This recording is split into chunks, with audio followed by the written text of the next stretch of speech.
嗨，大家好，我是任风。连着2个缝纫视频都做了旧衣改造之后呢，今天这个视频又要从一块布开始做衣服了。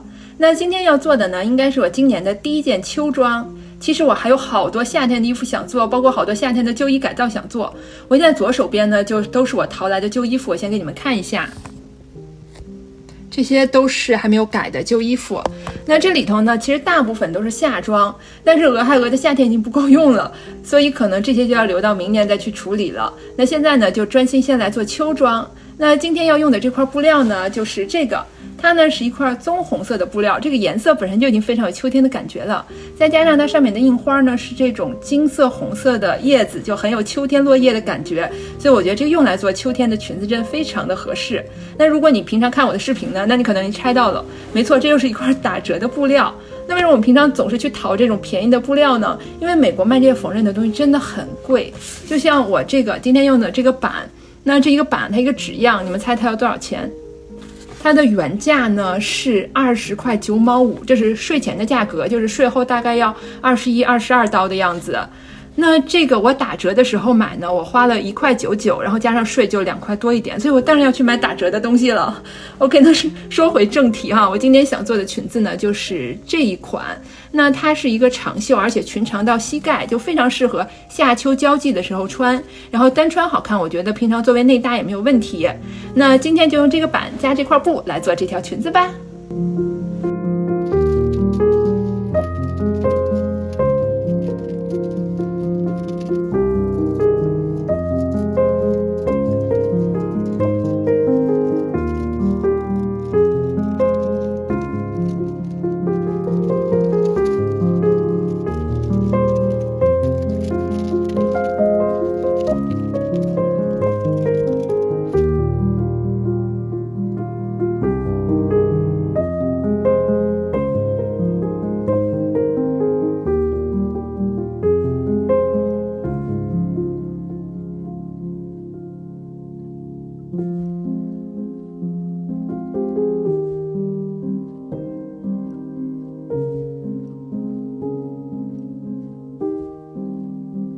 首先在前后片的领口处分别压线，防止弧形的地方变形，然后把前片上的赏给它缝起来。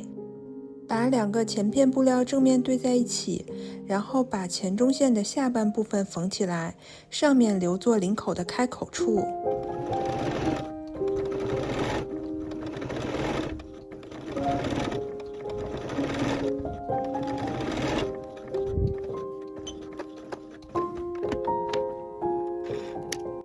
把前后片的布料正面对在一起，然后把肩膀还有侧缝线缝起来。我把上衣部分的内衬缝成了一个长条，并且对它的下缘进行了包边。那接下来呢，把内衬跟衣服领口整个一圈对齐，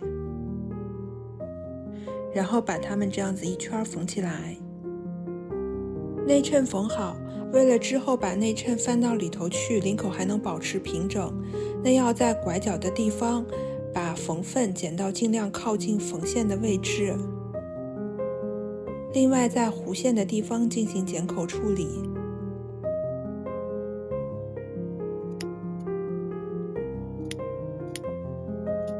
我现在做的这步叫做 understitch， 就是把缝份推向朝向内衬的一边，并且用缝纫机在离原本缝线很近的位置再压一条线。接下来缝袖子，首先把袖子对折，然后把它缝成一个筒状。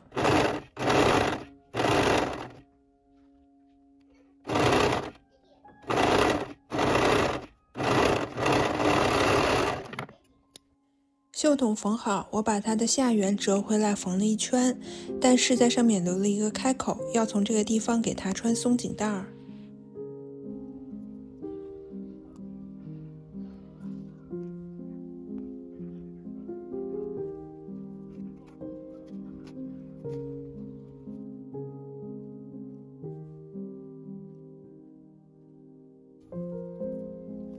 然后把这2头给它们缝起来，之后把之前留的开口也给它缝上。现在就可以把袖子和上衣部分缝在一起了。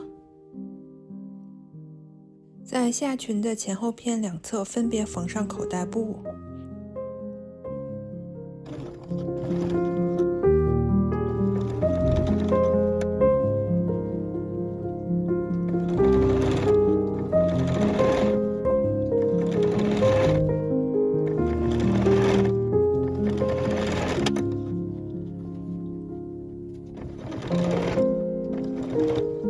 这个口袋布缝上之后呢，我又把它这样子翻过来，然后在这里压了一条线，确保它很平整的展在侧面。那接下来呢，就在裙子上缘进行打褶。打褶的方法是首先把缝纫机的针脚调到最大，然后在裙子的上缘平行的缝2条线。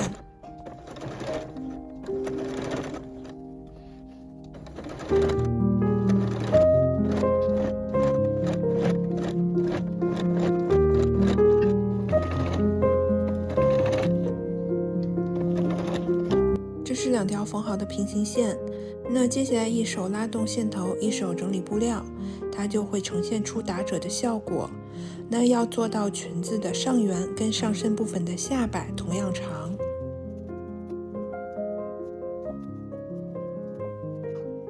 把缝好口袋布、上缘打好褶的裙子的前片跟后片布料正面对在一起。然后把它们沿外缘缝起来，把上身和裙子缝在一起，把做荷叶边的这么多布料给它们依次缝成一个长条，然后对下缘进行包边，上缘进行打褶。最后呢，把荷叶边跟裙子下摆缝在一起。那今天这条裙子就完成了。这个裙子呢，到现在就做完了。那我之前录这个缝纫过程的时候呢，好像有一个地方忘了提，就是这个裙子呢，它前面的腰上是没有松紧的，但是在后背的腰线的地方呢，是要缝一节松紧带的。它出来的效果呢，就是从正面看，那上身部分依然是平整的，但是因为后面加上这个松紧带，所以呢，它是能把腰线显出来一点的。我特别喜欢它这样的设计，就是你穿的时候呢，依然是套头，缝的时候也不需要缝拉锁、缝扣子之类的。但是穿好之后呢，还是能看到腰身的，就又方便又好看，有没有？然后呢，因为我觉得这个布料配这个裙子版型真的超级合适，就非常有秋天的感觉，我觉得可以预见。那接下来这个秋天呢，我应该穿这个裙子的频率会非常高。那现在呢，就一起先来看这条裙子最后的成品展示吧。